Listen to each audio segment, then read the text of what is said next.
برایەتە دینیەکەشمان خی گەورە فەرزی کردو مصرین لەسەریشی بەخوا ئینشاءالله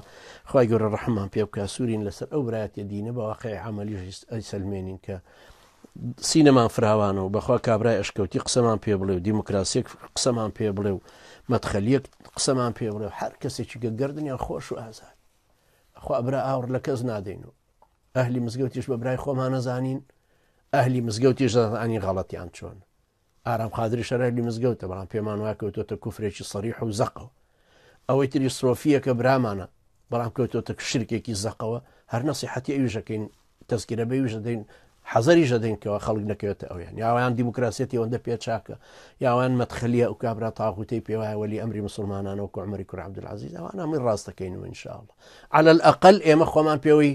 پابەند ناکەین بە جۆرە شتیاوە لەسەر دەقێکی واضح ئیمامی ابن تەیمیە پێشەوامانە لە عقیدە و عیبادەت و فقهی دەلیل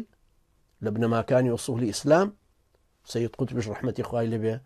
ئیماممانە پێشەوامانە لە فکر و لە حاکمیەت و لە ئیستیخلافەکە